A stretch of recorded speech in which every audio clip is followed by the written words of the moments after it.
My name is Dorothy Wilkinson, Dorothy Wilkinson. Great. If you could just tell a little bit about where you were born and how you happened to come to Oak Ridge. I was born in West Tennessee. That's what I count my home. And I came right out of high school when I graduated because I had a brother killed on the Arizona Pearl Harbor. And I thought, that I would like to do something for the war effort.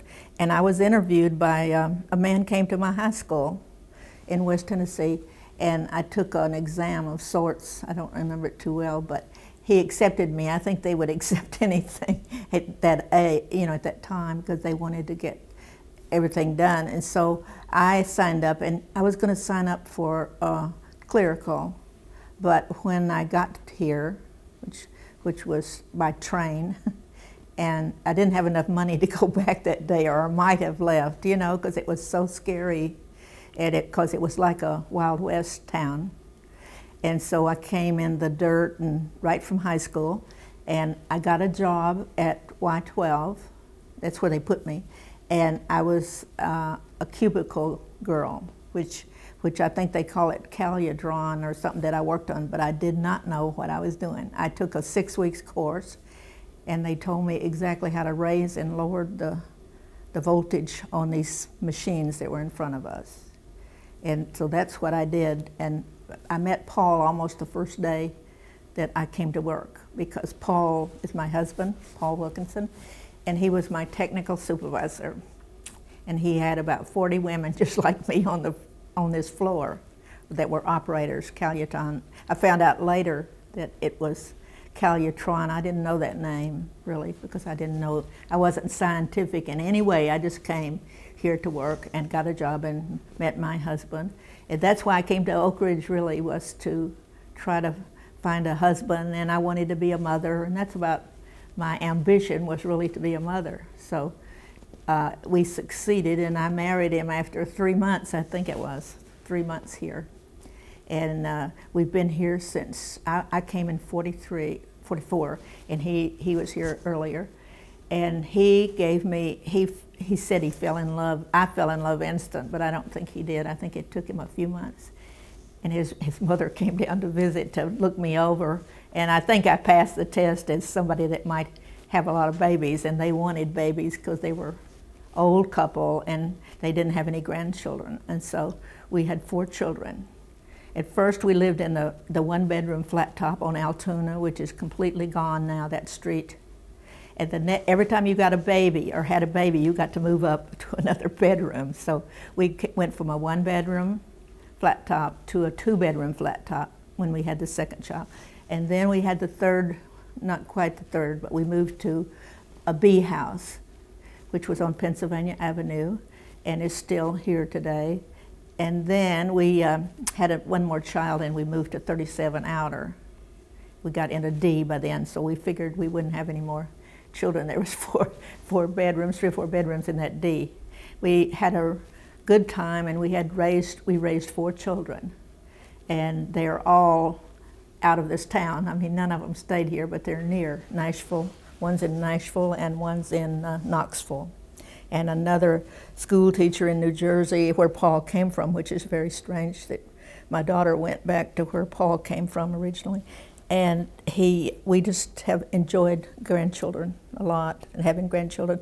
And I really never really wanted to work anymore after I got into the calutron, and I worked for a while, and I dated a lot because I was kind of restricted and back in my little hometown of Hornbeak, Tennessee. And so then I just, I quit work. I guess I was pregnant when I quit because I only worked about 3 or 4 months. It seems like to me, maybe 5. And we raised our children, and we've been very happy in Oak Ridge. And so we stayed. We never left Oak Ridge. What was it, were all the operators of the cubicles young women? Can you describe? They were the high schoolers that came that didn't know a lot of stuff, but they knew enough to raise and lower voltages, which we were taught in the school at the Chapel on the Hill. You've heard that expression where that we went to these schools and learned, and it was very it was very muddy outside, and we didn't have very many good things, but we didn't miss them. I mean, we were young and in love and stuff like that, so we enjoyed our time in Oak Ridge, and I guess we'll stay here till we leave this world. I hope so, anyway. In this newspaper article, there's a picture of a toddler. Is that your daughter? That's my first child, and she lived in that flat top, and she is now a 50-something-year-old woman, and she has 2 children.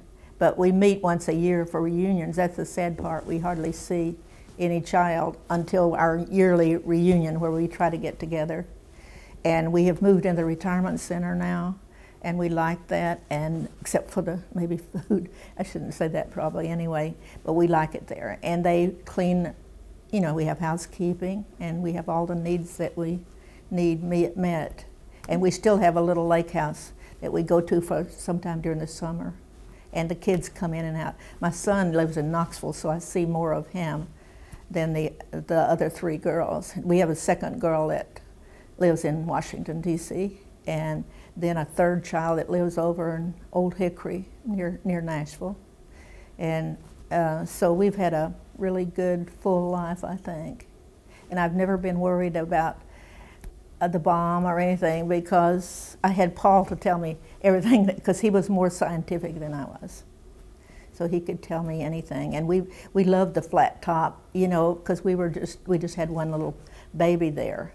And it was kind of like the country way back when, and we had boardwalks that we didn't have street, you know, sidewalks. So we enjoyed it, the early days of Oak Ridge, really.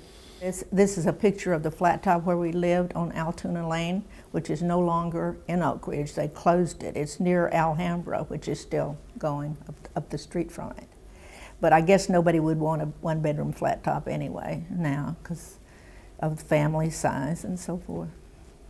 Can you describe how large it is? It was 3 rooms, kind of like a living room and kitchen combined, and a bedroom. I guess it'd be 2 rooms, really. And we had a warm morning coal stove that blew up now and then, which was kind of scary. But we had a good time there. This is a picture of my daughter Adrian when she was our firstborn, and she's 16 months old here. And I have a picture, you know, of her and my sister with the second place we lived. I might bring you that picture. She's sitting on one of the boardwalks that was in front, and there's a they had this coal box out by your walk, and so we didn't have many places to sit, you know, outside, because our 2-bedroom flat top was very little, and so she sat on the walk.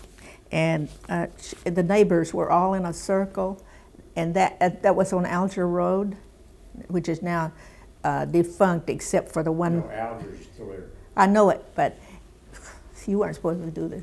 Anyway, there was flat tops all in a little circle on Alger Road, and we were right by the main road that would service everything that we need was brought to that place for us. Our coal was delivered on time, and we didn't have to order anything, and if you needed something fixed, you could call somebody and they'd come and fix it. It was a good time to be in Oak Ridge, because we had to have badges, resident badges.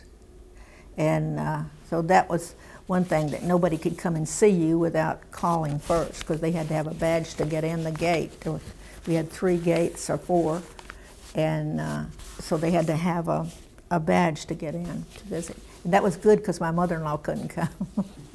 She's dead now, so I can say this, but she would come for long visits from Montclair, New Jersey, and she'd stay for at least a month sometime, and it just drove us crazy. So, because she wanted to take charge, she was a nurse, and she had to take charge. So, every once in a while, we went to Europe one time, 1960, and we left the kids with both grandmothers. I mean, one came and then one came, and the kids got mad at her because she was a disciplinarian, and she wanted them to do everything and eat the right food and not watch TV. So anyway, it got kind of sort of bad after a while. They were glad when she left and went back to New Jersey. But let's see, that, I think the second child, Wendy, is, I don't have a picture here of her, but she went right out of school to college in Boulder, Colorado. She went to University of Colorado, and then she settled finally in Washington, D.C.